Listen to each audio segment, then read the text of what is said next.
Julia in Salt Lake City. Julia, what's up? I feel singing this morning, man. What is up, Julia? Hi, Dr. D. So I have a question in regards to my marriage and my husband's video game playing. He plays... Hold on. Did you just say my husband's video game play? Yes. Oh, my gosh. James and Kelly, so far today, we have had the downloading operating system into kids. We've had parents who don't take their kids to funerals. And the trifecta, you're telling me you got a husband who plays video games? I got to hear more about this. Go for it. Yeah, so it gets excessive. I mean, it's always excessive, but there are like two versions of him. There's the version that can like balance that with normal life, and then there's the version of him that ignores everything else and can't deal with real life, can't hold a conversation, doesn't want to go to family events, doesn't want to talk to his mom, doesn't want to play with our daughter. Like, it's so bad, and he's had this problem since early childhood. I didn't know how bad it was until after we were married. So this has been going for like 25 years at this point, because his mom just couldn't ever like pull the plug on it when he was a kid. And what a failure. Why did she not do that? She tried, single mom, tried to do her best. She thought just changing the password on the computer was enough, but he got his own computers and he'd play all day and through the night. And okay, I want to stop you right there, because I want to say this publicly. This is not to you. This is to everybody out listening. A parent who comes to me and says, hey, my 9-year-old is addicted to their iPad, I'll always stop them and say that's bullcrap. 9-year-olds only get iPads through their parents. Period. End of story, end of discussion. My kid won't stop playing video games. Then you take the controllers and you smash them into a million pieces. Kids only have access to this nonsense when their parents are either too insecure, or, and I'll give it to you, they're exhausted. I understand that. And a single mom trying to navigate their day and 2 jobs and school, I understand handing a kid a controller because it just keeps everybody happy. I get that. I get it. But I just couldn't pull the plug. It's parents not owning up to their responsibilities and stepping in that gap and getting rid of the freaking controllers. All right, that's my aside. Go back, Julia. Yeah, you're good. So when I met him and while we were dating, he was hardly playing at all, as far as I could tell. He was really involved in church. He was really thoughtful about dating. We had like a really good social circle, and we were just like always out and about doing stuff. He took good care of himself. And then after being married for a little bit, we've been married for 4 years now. Like every 6 months or so, I just have to have like a complete breakdown to snap him out of it, because he's just lost in his video game world. What does lost mean? Like how many hours a day? Like at an absolute minimum, 3 to 4 hours, typically after a work day, 7 to 8 hours. And then on weekends, probably like double that at least. Wow. So this is a full-blown lifelong addiction. Yeah.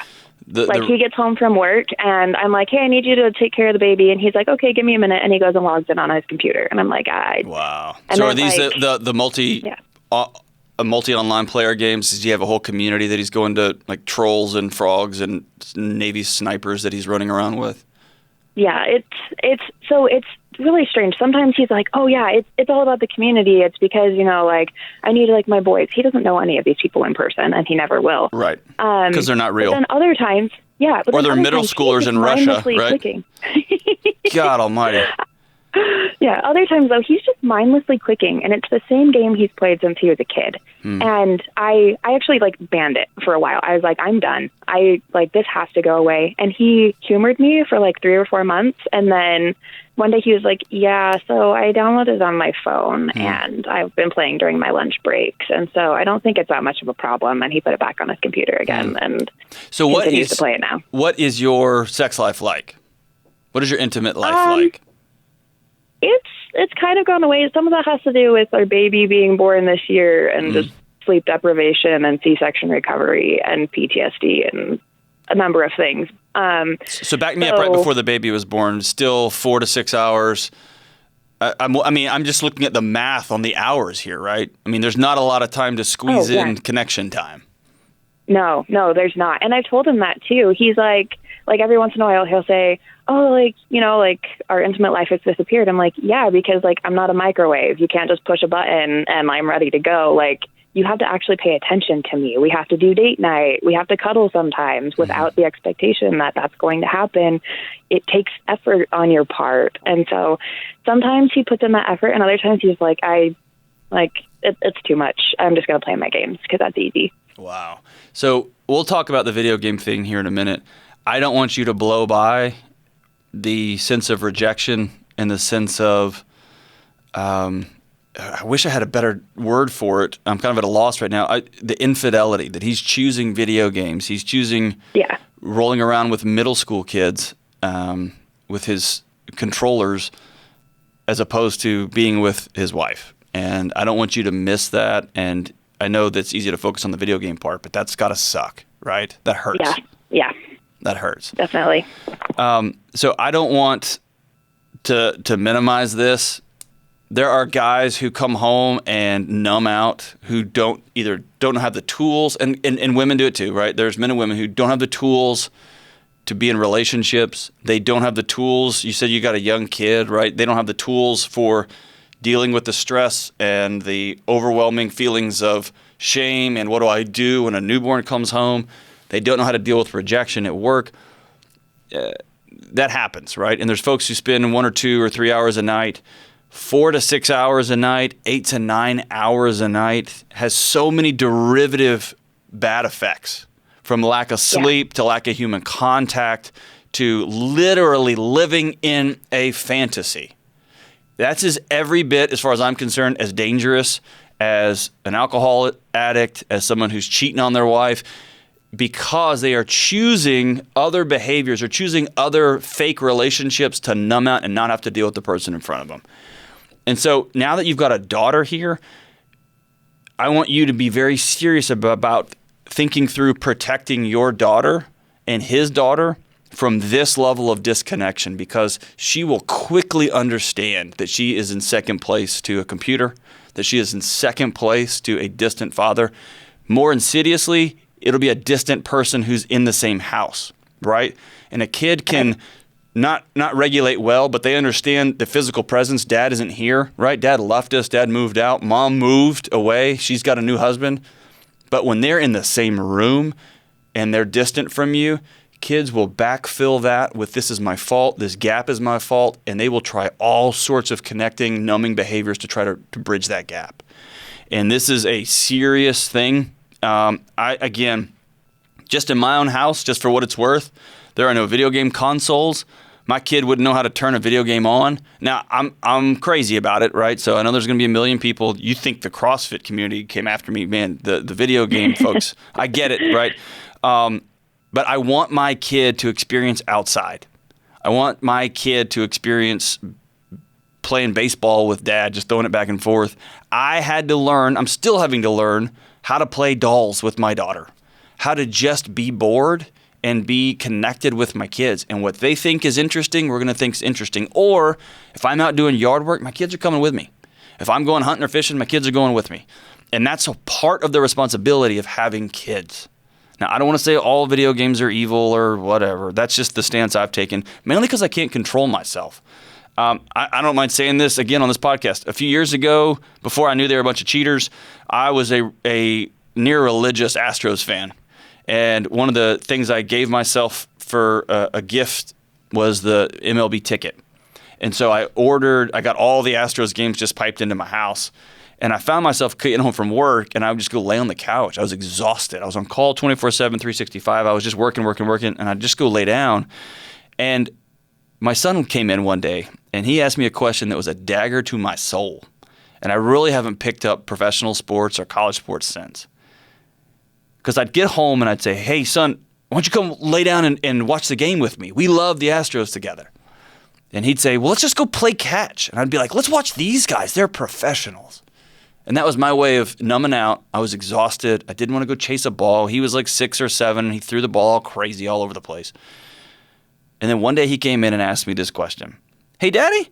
And it wasn't a drama question. It wasn't a guilt question. He was just like a 7-year-old or 8-year-old asking for facts, asking for data. Hey, Dad, do you love me as much as the Astros? And I was like, say what? He goes, do you love me as much as the Astros? Because I was laying on the couch watching him, and he was just standing there.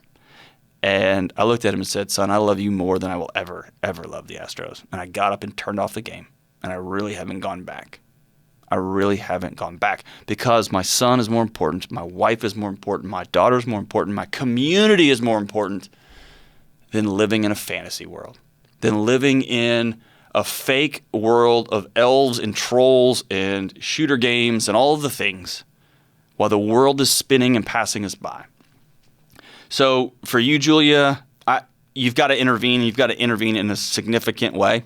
And so I'm going to recommend you go meet with a professional counselor to get some tools on how to identify your personal values, the values you're going to have in your home for raising your daughter. And of course, you're doing this with him. And you're going to have to come up with some or what behaviors, some or what ideas. Because at this point, this is a lifelong thing. He is connected to this box, your husband is. He's connected to this game, this pseudo fantasy community. And he's not going to be able to turn it off on his own. And you're not going to be able to have blow-ups. You're not going to be able to punish him into recovery. He's going to have to decide, I want human interaction. I want to learn how to be uncomfortable with other people. I'm going to have to learn how to be disappointed and feel ashamed and feel nervous and feel sexy and feel loved. He's going to have to learn how to do all those feelings because his mom didn't teach him. His mom didn't teach him. And it is what it is. That's the husband you've got right now. I hope beyond hope, he will lean in and say, you are right. My wife, my daughter, my family, my future is more important than an imaginary game. I hope he will. I hope he will. I hope he will. The tools are out there and the resources are out there. But at this point, Julia, all you can do is you can take care of you, your thoughts and your actions, and you've got to protect that daughter of hers. And so go see somebody ASAP, start working through this process, and then be ready to have a good, deep, clarifying, boundary-filled conversation with your husband. And one last piece of advice.